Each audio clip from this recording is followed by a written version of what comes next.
Bonsoir, merci de nous rejoindre. Tout à l'heure, vers 19h30, vous retrouverez l'édition nationale. À la une ce soir, Mars, Snickers, Milky Way, le gigantesque rappel des barres chocolatées du groupe Mars. 55 pays sont concernés, dont la France.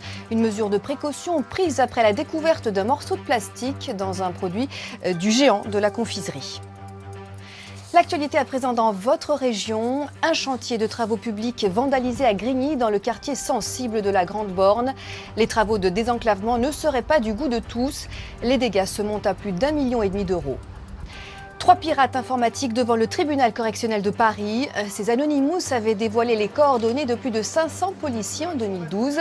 Alors comment se défendre contre la cybercriminalité? C'est ce que nous verrons avec Jérôme Billois, spécialiste des menaces numériques. Il est l'invité de ce journal. Et puis notre série de la semaine nous emmène dans un lieu qui a démocratisé l'art contemporain dans la capitale. Le centre Beaubourg et ses 3 millions par an de visiteurs a pourtant bien failli ne jamais voir le jour. Une histoire à découvrir à la fin de ce journal. Mais d'abord donc, 6 engins de chantier ont été incendiés avec des cocktails Molotov à Grigny, dans le quartier de la Grande Borne. Un lieu en pleine rénovation, des travaux qui gêneraient un réseau de trafiquants de drogue.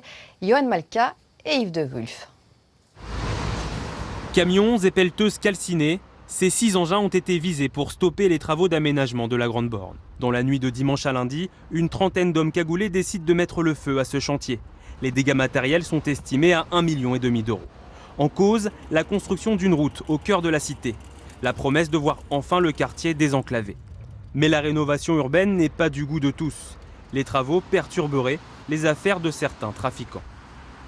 Une grosse minorité qui détient le trafic de drogue et autres, de trafic en tout genre, eh bien eux refusent complètement l'État et se foutent complètement de la vie des familles et préfèrent mettre leur loi à eux plutôt que la loi de la République, tout simplement.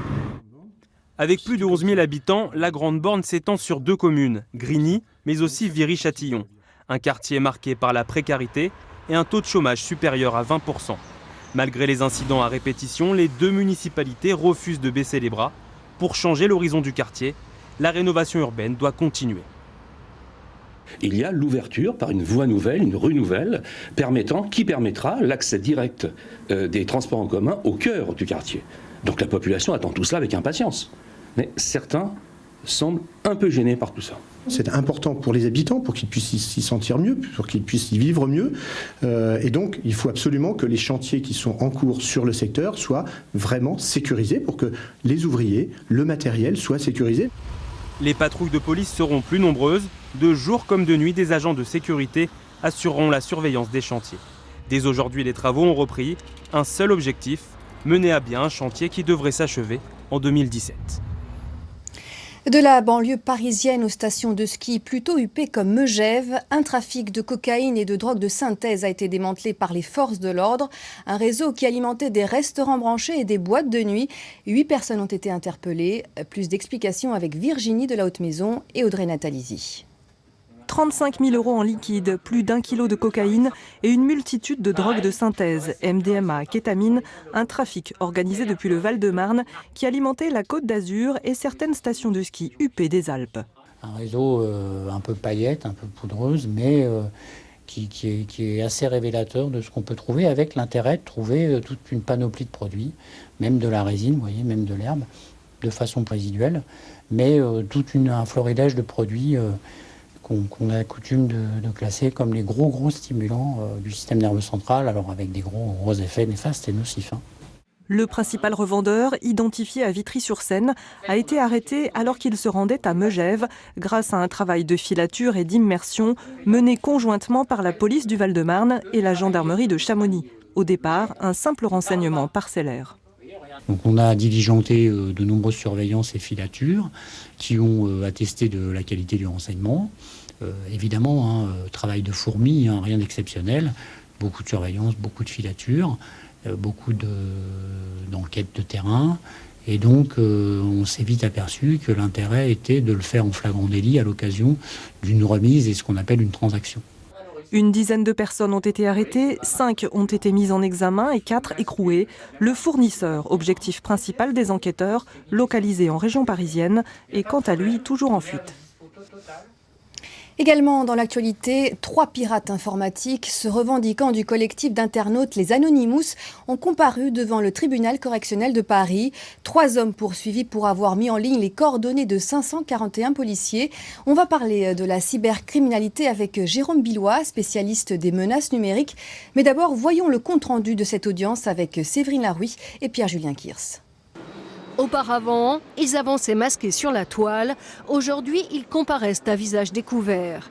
Experts en informatique, ils n'ont pas le profil de prévenus ordinaires.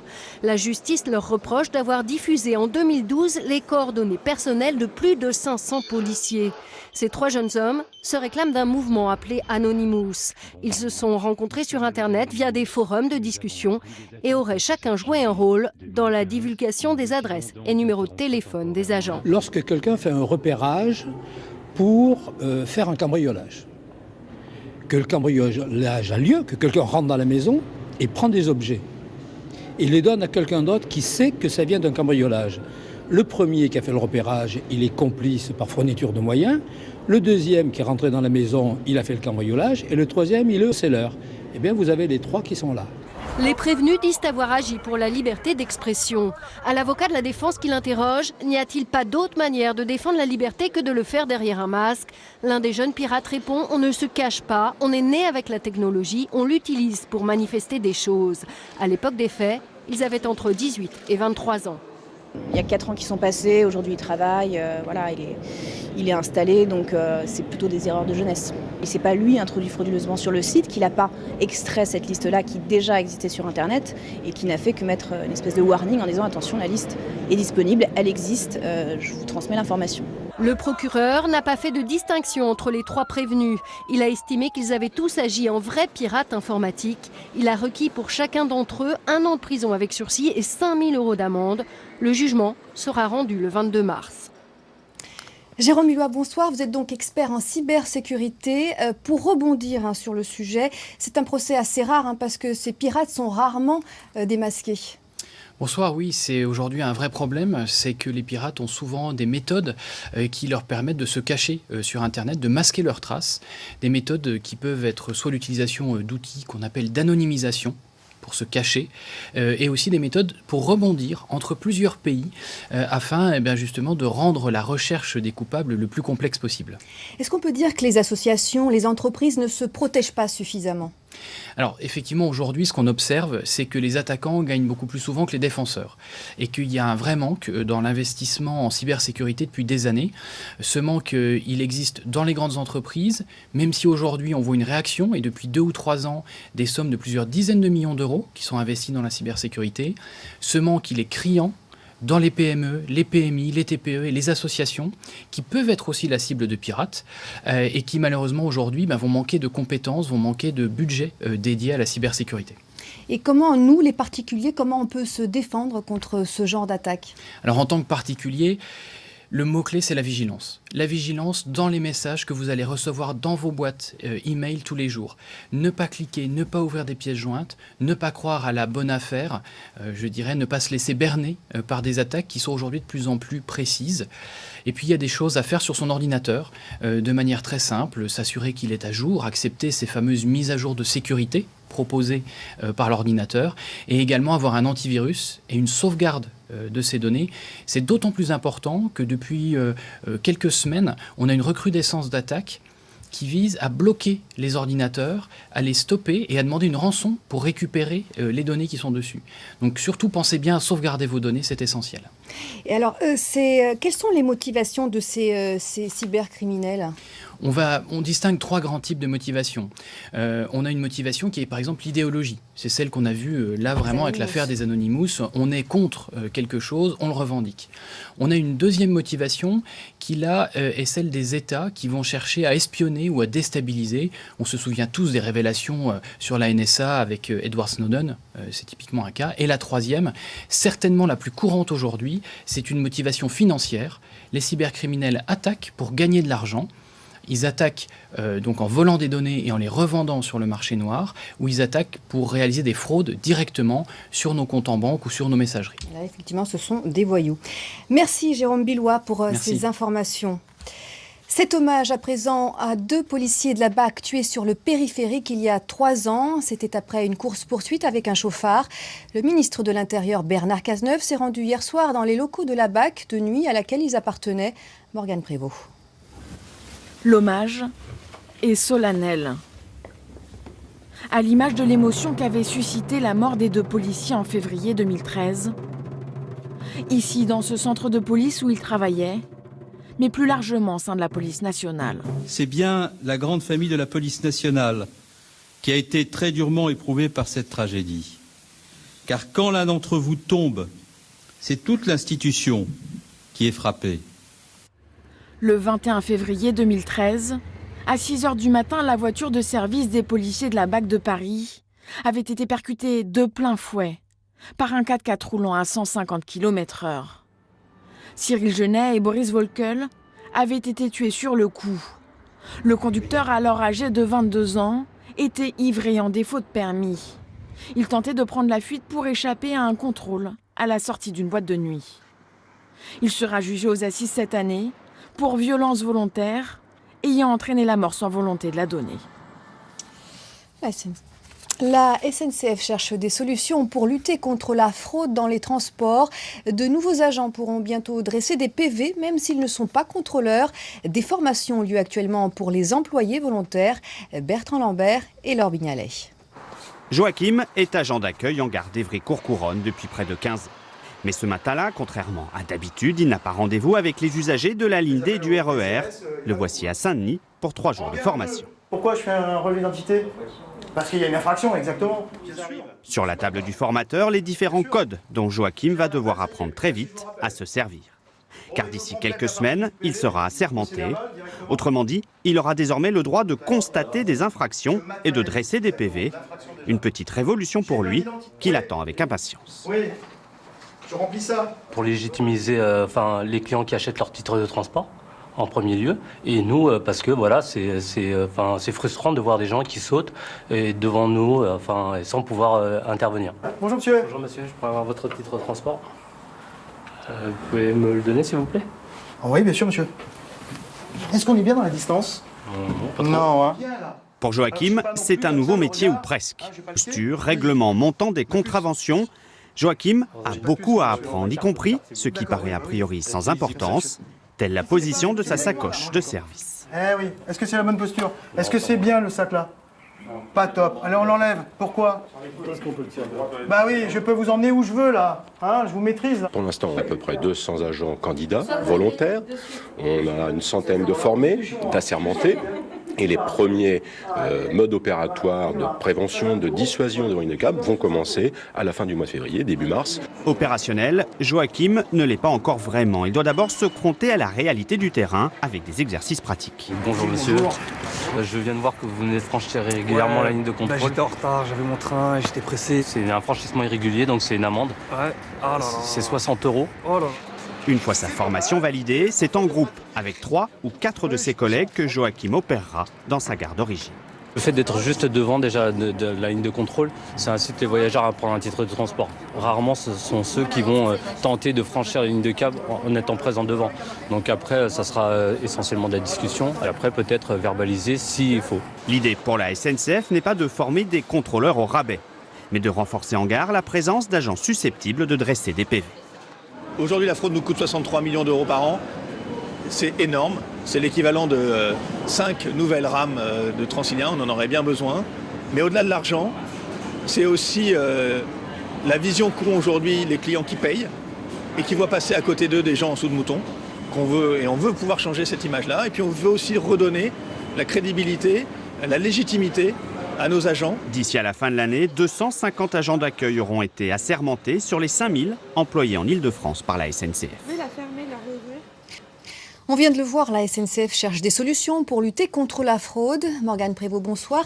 Est-ce qu'il y a d'autres techniques pour dissuader les usagers de voyager sans ticket ? Oui, ces dernières années, la SNCF a mis en place des tourniquets ou des portillons à l'entrée des quais. Et aujourd'hui, une gare sur deux en Ile-de-France en est équipée. Cela rend, vous l'imaginez bien, car là, la fraude nettement plus compliquée. Alors la SNCF prévoit d'en installer gare Saint-Lazare, dont les quais sont aujourd'hui en accès libre, mais l'installation va prendre 2 ans. Alors ces mesures ont permis de faire baisser sensiblement la fraude. En 2004, il y avait près de 12% des voyageurs qui fraudaient. Aujourd'hui, ils ne sont plus que 7%.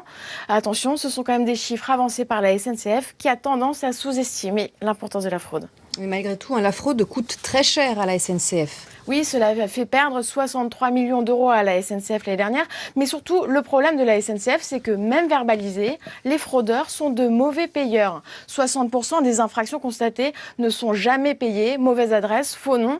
Mais attention, cela pourrait bientôt changer. Une proposition de loi doit être présentée à l'Assemblée en novembre. Si elle est votée, la SNCF pourra accéder à certains fichiers du fixe pour vérifier notamment l'adresse ou l'identité des fraudeurs. Merci Morgane pour cet éclairage. Une dernière information transport pour vous signaler des travaux sur le RER-D. La ligne sera fermée tous les soirs jusqu'à vendredi entre 22h50 et 4h50 entre les stations Paris-Gare de Lyon et Villeneuve-Saint-Georges. Il est 19h14 à suivre dans ce journal des yaourts grecs fabriqués dans les Yvelines. Une recette artisanale mise au point par 3 jeunes entrepreneurs de la région. Un produit qui se vend déjà dans certains supermarchés. Et puis du champ de bataille aux Champs-Élysées, les commémorations du centenaire de la bataille de Verdun s'ouvrent à Paris. Pour l'occasion, une carte géante de 80 mètres carrés est déployée sur la célèbre avenue. Mais d'abord, Paris, capitale mondiale des twittos. Le compte Twitter de la mairie vient de dépasser le 1 million d'abonnés. C'est la ville la plus suivie sur ce réseau social. Autre succès donc dans la région, le Y, un yaourt fabriqué dans les Yvelines. Il sera présenté au Salon de l'Agriculture en fin de semaine. Un produit qui connaît déjà un beau succès. À l'origine de ce projet, 3 jeunes du petit village de Boifle. Antoine Marguet et Louis Simondet les ont rencontrés. Ils l'ont baptisé d'une lettre, le Y. Voilà le yaourt des Yvelines. Un produit laitier entièrement artisanal, basé sur la recette du fameux yaourt à la grecque. Mais ici, tous les ingrédients viennent d'Île-de-France. Le lait vient de la ferme de Grignon de Tiverval, à côté de Plaisir, c'est un petit quart d'heure de route d'ici. Ça, c'est local, ça? C'est du local, oui. C'est important pour vous? Ça fait partie des valeurs qui sont très importantes sur notre métier, donc on veut du local et de la qualité. Nature ou à la confiture artisanale, depuis 2 ans, le Y connaît un très grand succès. 3000 pots vendus par semaine. Un produit haut de gamme où il faut tout de même débourser 1,30 € l'unité. Mais le Y, c'est surtout une aventure entre amis. Leur atelier, ils l'ont installé ici, dans le sous-sol de ce pavillon de Boifle. Marie-Claude, elle, n'a pas hésité à sacrifier son garage. Nous sommes très fiers d'eux, effectivement, très fiers. On est contents et si on peut encore les aider, on les aidera. Le plus étonnant, c'est que l'idée de ce yaourt vient d'Australie. Benoît était élève ingénieur et il a trouvé un petit boulot dans une ferme où il a découvert la recette. À 26 ans, ses amis l'ont suivi même s'ils ne connaissaient rien du métier. On n'est vraiment pas du tout du métier de base, mais voilà, on apprend par les contacts qu'on rencontre, par les personnes qu'on rencontre, par d'autres fermes, donc on échange, il y a beaucoup d'échanges qui se font. Et preuve que le Y a une saveur remarquable, il a déjà gagné une médaille d'or au concours agricole, une récompense en forme d'encouragement pour ces jeunes entrepreneurs. On en vient à notre série de la semaine consacrée au Temple de l'Art moderne à Paris. Le centre Georges Pompidou fêtera l'année prochaine ses 40 ans. Dans ce 2e épisode, on revient sur la construction du forum qui avait suscité beaucoup de critiques. Maud de Bohan, Marie Chambrial et Cécilia Ngoc. 11h le mercredi, le centre Pompidou ouvre ses portes au public. Aussitôt, les visiteurs s'engouffrent dans son hall immense. Beaubourg, comme le surnomment les Parisiens, est devenu au fil des années une 2e maison. Le centre Pompidou, ça a quelque chose d'une utopie. C'est l'utopie d'une véritable démocratisation de l'art contemporain. C'est l'idée que le passant, la personne de toute origine, de toute classe sociale, va passer la porte sans même se rendre compte, je dirais, qu'il entre dans un musée. Moi, ce que j'adore, sont les gens qui passent pour voir ce qu'il y a, en se disant que de toute façon, il y a toujours quelque chose. Avec près de 3 millions de visiteurs par an, cela en fait du passage. En 1960, voilà à quoi ressemblait le plateau Beaubourg, un vaste parking. Il en fallait de l'imagination pour ériger un tel bâtiment, avec ses tuyaux et conduits multicolores. Georges Pompidou confie le projet à de très jeunes architectes, dont Renzo Piano, 30 ans à peine à l'époque. On a cherché surtout de créer un bâtiment qui n'était pas lourd et justement le contraire de monument. Georges Pompidou décède en 1974 et son projet de musée a bien failli partir avec lui. Les plus sceptiques lui trouvent toutes sortes de surnoms. Les avis continuent à être partagés sur les qualités esthétiques de cette bâtisse de 170 mètres de long sur 50 de large. Les opposants parlent de raffinerie de pétrole, de monstres à tuyaux. Est-ce que vous pensez que beaucoup de Parisiens vont venir? Est-ce que ce n'est pas un petit peu trop, ce centre Beaubourg? Ah non, je crois vraiment, ne fût-ce que par curiosité, les Parisiens viendront. Et une fois qu'ils seront venus, je crois qu'ils reviendront. Je crois qu'ils recevront un coup de poing au cœur. La ministre de la Culture de l'époque, Françoise Giroud, a raison. Dès son ouverture, le centre Pompidou connaît un formidable succès populaire. 18 000 visiteurs, alors qu'on n'en attendait que 8 000. À 15 h, 7 000 personnes faisaient la queue pour entrer. Est-ce qu'on arriverait aujourd'hui véritablement à imposer la présence comme ça au cœur du Paris historique, d'une institution en rupture, aussi moderne, aussi contemporaine? Vous vous rendez compte, c'était une audace terrible, l'audace du président Pompidou, il en avait conscience d'ailleurs. C'était une audace architecturale, une audace administrative, une audace culturelle, et tout ça est quand même réussi. On passe au centre Pompidou pour un artiste ou un atelier, pour une expo, pour lire la presse ou même apprendre une langue étrangère. Il y a ceux aussi qui viennent juste pour regarder Paris, et c'est comme ça depuis presque 40 ans. Et demain, mercredi, la série sur le centre Pompidou se poursuit avec les ateliers réservés aux enfants. Nous verrons comment les plus jeunes s'initient à l'art moderne. L'intégralité de la série est à découvrir sur notre site internet France 3 Paris. C'est l'une des batailles les plus sanglantes de l'histoire de France. Paris commémore les 100 ans de Verdun sur les Champs-Élysées. Les visiteurs pourront découvrir entre autres une carte géante déployée au sol et qui retrace ce terrible bourbier. Valentine Poncy et Frédéric Askenazi.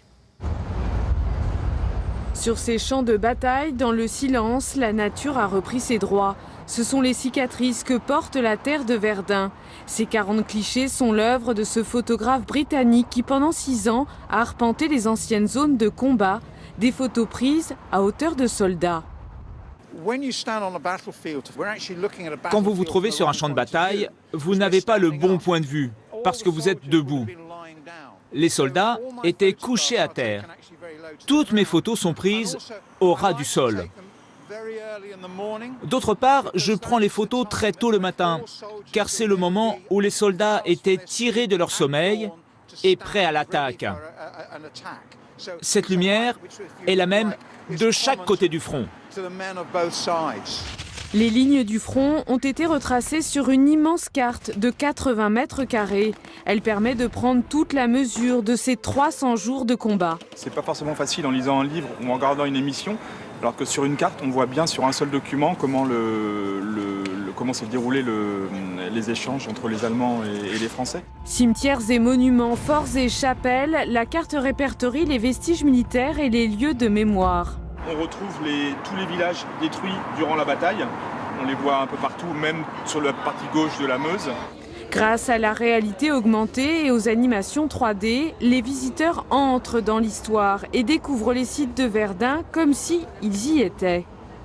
On veut parler d'avenir et du présent et inciter les gens à aller voir sur le terrain l'incroyable diversité des vestiges. On connaît Douaumont et son cimetière, on connaît très peu les extraordinaires cratères de Vauquois ou des Éparges, là où a combattu Maurice Genevoix par exemple. Gratuite, cette exposition place la mémoire à la portée de tous les regards et de toutes les générations. Avant de se quitter, quelques idées sorties pendant les vacances. Une chasse au trésor à la Tour Eiffel. Les jeunes aventuriers partent à l'assaut du premier étage de la Dème de Fer. Ils peuvent aussi profiter de la patinoire en place jusqu'au 6 mars. Découvrir l'histoire de la basilique de Saint-Denis, une visite guidée au sein de la nécropole demain à partir de 14h30. L'occasion aussi de s'intéresser à l'exposition temporaire sur les grandes robes royales. À suivre la météo et le journal de la rédaction nationale. Très belle soirée à tous, à demain.